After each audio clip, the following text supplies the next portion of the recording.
Disney can't seem to catch a break, and because today is a day that ends in Y, we have some more Disney backlash in this article from ITM, InsideTheMagic.com. I had never heard of this yet, but Disney's Primos faces racist backlash. My goodness, what is Primos?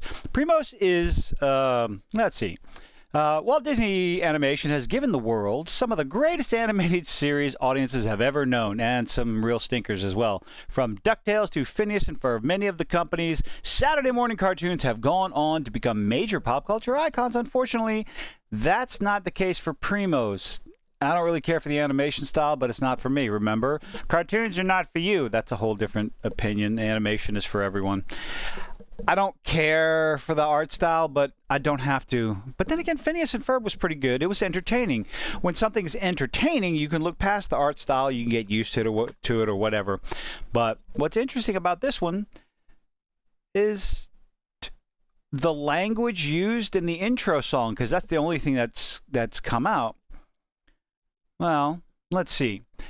Primos is a new series from Disney artist Natasha Klein, and it follows 11-year-old Tater, I hope I said that, Tatter, and how she handles life with her 12 cousins move in for the summer. Now, what does this sounds pretty much like a ripoff of Loud House, but less entertaining because it's coming from Disney. It seems totally innocent at first, almost like Disney's answer to Disney's answer. How about Disney's carbon copy of Nickelodeon's Loud House, which is actually wonderful. Go watch it.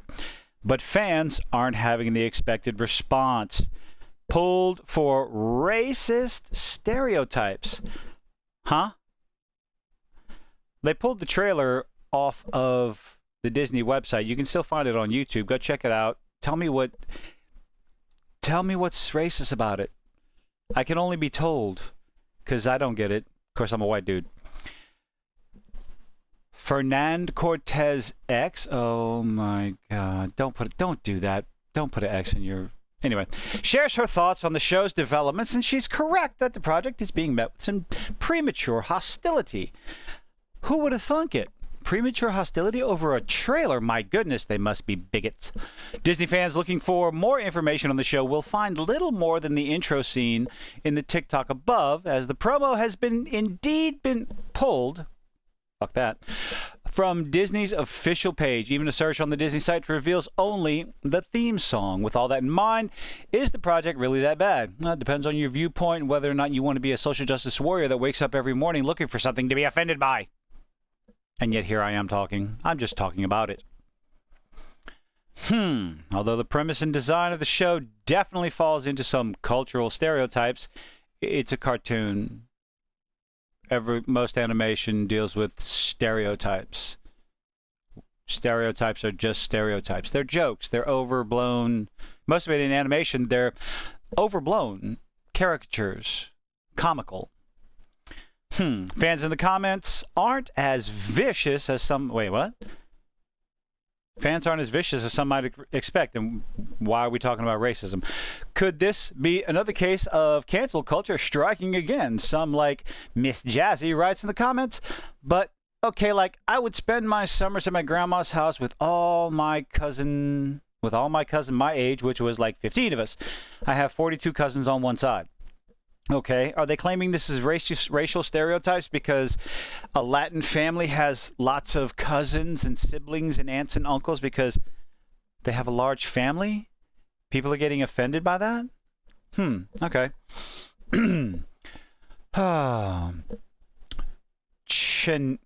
Shanayan. I'm going to butcher that name. Another Twitter user defends the animation's work by adding, the Oi Primos is literally demonstrates that her first language is English, so her conjugations obviously make no sense, which is feasible. So apparently that is where, I believe that's where people are getting their panties in a twist over her conjugations with Spanish. Because in this other article we have from DisneyFanatic.com, Disney Primos star draws criticism for response to racist backlash. One of the things you probably should not do when you put out a trailer is respond to the backlash. Let people get upset. Let people talk about it amongst themselves. When you respond to it as either part of the production company, the studio, or the cast, the voice actors, whatever.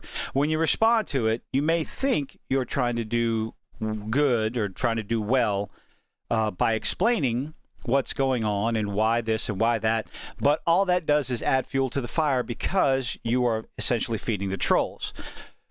And I don't take myself out of that equation. I talk about what's being said.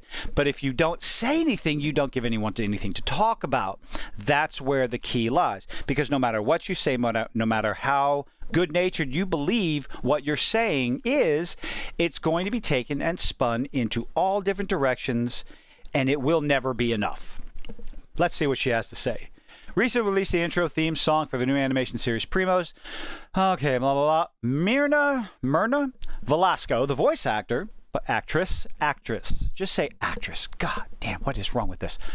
The voice actress behind Primo's main character has responded to the criticism. Her 1-minute video has added fuel to an already heated situation when all you had to do was let it die. Let the fire die. The attention span of your average Twitter user lasts less than 24 hours, maybe 48 at best. So they whinge, they moan, they groan, and they move on to something else. It's just the way it is. Not something to worry about. Let it die out, let the show come out, and let the show speak for itself. I don't understand why that is a foreign concept, but here we are. I guess if they let that happen, channels like mine wouldn't have anything to exist on except shitting all over the finished Disney product. Let's break down what is causing the Disney Primos backlash and why Myrna Velasco says about it. So, grammatically incorrect Spanish terms and stereotypes. So, this is what all the hubbub is about. Primos is set to, from any award nominating, her 12 chaotic cousins. Primos is cousins, in Spanish. Hey, I learned a new word. Move in for the summer. They help her discover her true self. The series is inspired by Klein's childhood experiences with her extended multicultural Mexican-American family. The uploaded theme song from the show features Velasco's Taylor character shouting "Oy Primos" multiple times. Some in the Latino community have pointed out that this phrase variation should use the word oigan. Help me out with the pronunciation, folks. I am a coon-ass Cajun. Some Cajun French, some Creole, but not Spanish, no. As it is the plural form. Other criticisms against the show include calling attention to the stereotype of multiple extended family members living under one roof. They come stay with her for the summer. They're not living with her. Why is that a negative? I used to go spend the summers with all of my cousins at my grandparents' house. Granted, it wasn't 12. It was only about 7 or 8. But we did it. And I'm white as a ghost. Good Lord. It's just what you do in the summer. You go spend time with your friends and relatives, especially, Gen X. We got kicked out.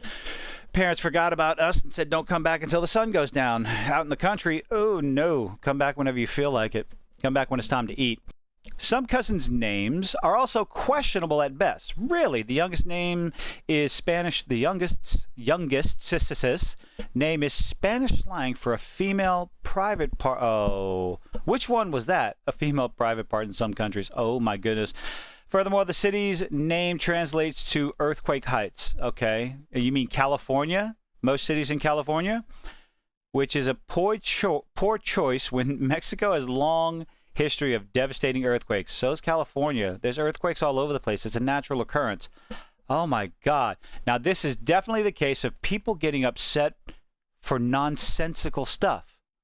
But unfortunately, Myrna Velasco took to her social media to comment on the issue, increasing the outrage over the show, because that is all you're going to be able to accomplish.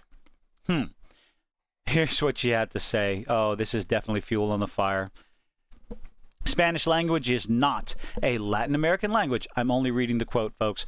It's a language that the Spanish, we're bringing up conquistadors forced upon Latin American people. The only reason we're Latin people and not Native American people is because of that distinction. So be mad at me all you want for misspelling words in Spanish. Be mad at me all you want for mispronouncing words in Spanish. That doesn't take away from the fact that I am a Mexican-American, Native American woman. Oh boy.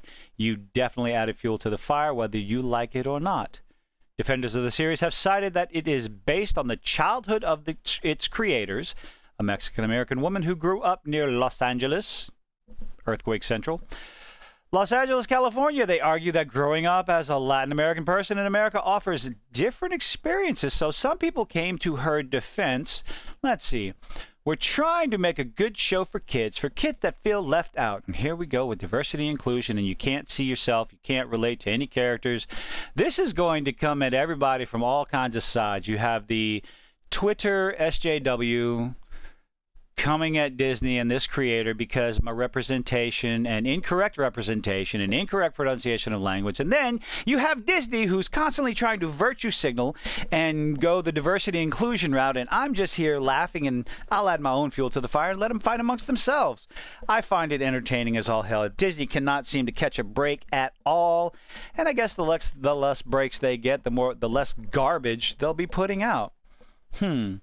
Taylor's voice actor, don't even need. People on Twitter have responded angrily to her words. Of course, because that's what they do. Essentially, she's trying to justify or apologize for the show, and you simply cannot do that. It shows weakness in some senses, but also you're giving them recognition for what they're saying. Let people fight amongst themselves on Twitter. Put out your product and let your product stand on its own merit. By coming out and voicing any opinion, any statement, anything like that, you simply give them something else to fire back at. But let me know what you think in the comments. Leave a like, leave a dislike. Is this something you're looking forward to? I guess it's interesting. Latino variation of the Loud House. Could it be successful? Can it be funny? It's for kids. I might check it out. I don't know. It's something different. I'm always looking at one new cartoon here and there, but let me know what you think in the comments. Y'all have a good one. Where's my applause?